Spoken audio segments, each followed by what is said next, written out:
Greetings, welcome to Powered by Nyame. I'm your guide and host, Kwesi Kunadu.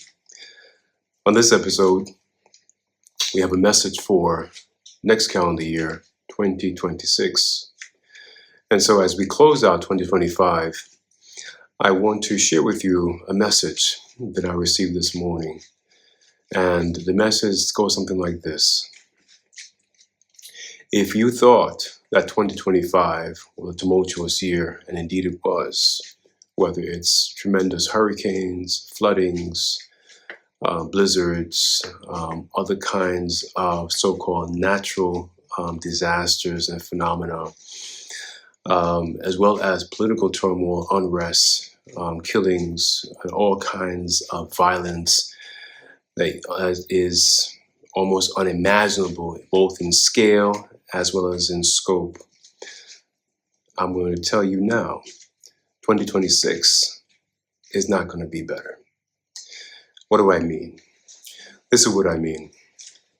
You see, we are in a particular cycle, period in time. Historians call this, an age or an era, basically a chunk of time in which, we're moving through a certain, call it celestial, or other kinds of cycle.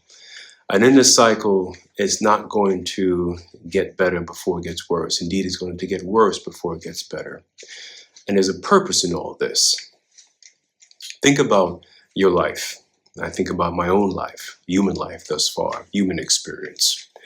And the roughest patches in our lives are not there to destroy us. They're there to really strengthen us. But we have to essentially break down all the things that we have carried up until that point, all the beliefs and ideas and peoples and friends and family, or people who we thought were friends and family and associates and people who had our backs and so on. Those things had to be shattered into pieces. And then once we're isolated, left alone, then we're able to see things and people, both human and otherwise, for who they really are and what place they have, if any, in our lives. The same is true for these grand cycles that we're in, whether it's 10-year cycles, 20-year cycles, century cycles, 100-year cycles, that is.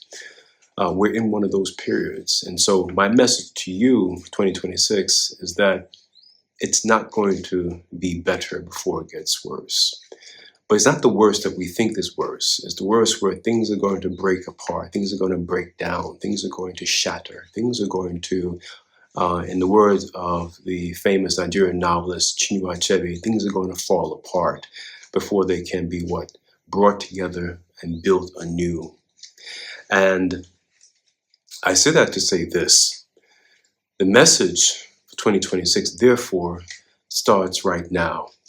As we are at the edge of the calendar year, at the cliff of this calendar year, rather than go out to party tonight, I want you to pray. And I want you to gather with your loved ones, people you love and care about, and hopefully they in turn love and care about you. And if that is the case, whoever they may be, whether they be 1, 2, or 20, that you gather together. Don't go out and party. Don't celebrate. Don't watch the ball drop.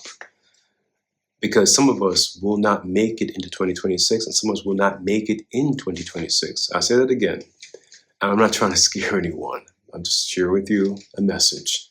Some of us will not make it into 2026 on the eve, on the cliff of 2025. Some of us will not make it in the year 2026, will not be around. And you may be wondering, well, why is that? Well, the reasons, are several, but there's really one main factor, one main thing that I've been trying to share with you all throughout this past 2025 calendar year, and even before then, but definitely in 2025. You see, when we at Powered by Nyame at this channel made the switch from Powered by Ancestry to Powered by Nyame, it was intentional and it was purposeful, but it was all something that we had a plan for. You see, a message, had came to me about what it is, I needed to be about, because I too was in the midst of my own personal transformation, revolution, you might say. And that transformation is no different, than what has happened to other kinds of human beings that have been transformed. Now, I want to be very clear. I'm not saying that I am, for example, Shango or certain Abusuma spiritual forces in the Akan people that were ancestors that became essentially deified as Abusum or these spiritual entities. But what I'm suggesting is that the same way that Shango was indeed a living, breathing human being that was reported to be the fourth ruler of Old Oyo, meaning ancient city of Oyo in Yorubaland, and when he, in fact, had transitioned from this world, Odumare, or the Creator, or the Almighty, or God, had other plans for him. Because you see, during his reign, during his rule, he was despotic, he was ruthless, cruel. Justice was not his calling card. And so what has happened, the Almighty made Shango into the very thing that he wasn't in his human experience, that has made him a symbol, right? A moniker of justice, of righteousness, right? Of the fight for justice, right? And so Shango became an Orisha or became deified. And the same is true, for example, among the Akan, you have Abusum like Nana Esi Ketua, which was an ancestor that became deified into Abusum. You have it in other traditions as well, where individuals who lived and breathed. The same is true for Haile Selassie, who was crowned as Rastafari in Ethiopia, whom, of course, was adopted by a group of people in Jamaica known as Rastafarians, as this sort of living deified person. And so we have it within the African and African diasporic traditions where living, breathing people who ate, went to the bathroom, lived a life like you and I, became deified. Now, I'm not saying that I'm deified. What I'm saying is this. I'm saying that I too have been transformed, from a person who did not, take God seriously. And not because I hated God, because I did not. I certainly, would acknowledge and include God in whatever rituals or thoughts or prayers that I did, but I didn't take God seriously, right? And I did not. In fact, as some of you know in previous videos, I prohibited the word God being spoken in my household among my daughters and everyone else. And that's because of pain and bitterness, from the people I loved being taken away from me as a young boy. And so I became angry. I became angry at God. And of course, one can be angry, but one should not transgress. And so I transgressed. And I did that over years. And so, obviously well, not so obviously, but obvious to me, I paid the price for that. And so, over the last few years, I've been essentially making my way back to God the way that I was when I was a young boy, when it wasn't even a question, when it wasn't even a thought. It was like breathing air, And so in doing so, that's what I mean by my own transformation, that I became essentially the very thing that I wasn't, 5-10 years ago when it came to the Almighty, when it came to the Creator. And there's only one God, right? Yes, there are many divinities and deities in the world. And there are certain people who consider themselves to be deities, whether they be kings or presidents or prime ministers. But there's only one supreme being. There's only one God.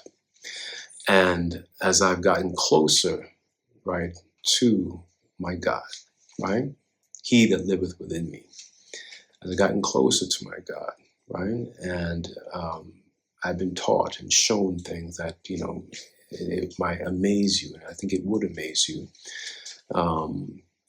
Those showing, of the power and the presence of God has led me to this one thing. And one thing is this: 2026. You want to be as close as you can to God.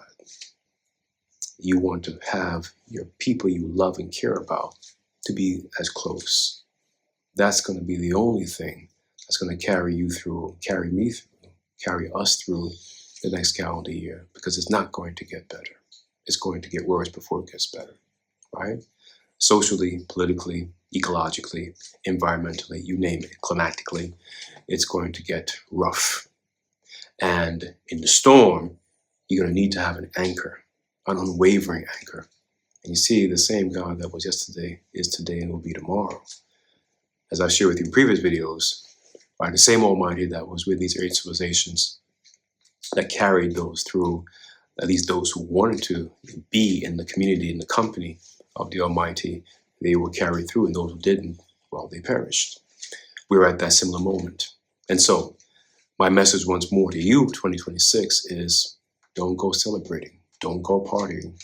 Cancel those plans and stay home or stay wherever you are with the people you love and care about and pray. And pray for your soul. Pray for your loved ones. Pray to have a symbolic, if not real, sense of hunkering down and keeping you through the storm, that you have the provisions and sustenance to maintain you through this storm that we're heading into, to have the minimal necessities and resources to carry you and your loved ones through. And I mean that from the bottom of my heart, right? But some of us are not going to make it. And then I'll be, a hypocrite if I did not make sure the message came through clearly and purely to you all. Some of us won't make the flight. Some of us won't get on the boat. And what do? Well, stick to that which lives within you. Stay close and very close. Embrace it, right? Praise it, celebrate it, right? Hold on to it as your anchor, right? As your undiminishing rock. And that's going to hold you through the storm, folks. Now, I wish I would have some sweet words to share with you, but I'm not one to sugarcoat anything. And so I'm giving to direct, I'm giving to as, was communicated to me, I'm communicating to you. And so 2026, I'm wishing each and every one of you the very best. I'm wishing you prosperity, health, blessings, and all the great things that life has in store for you. Papa Nyame, I've been your guide and host. Until next time, stay well.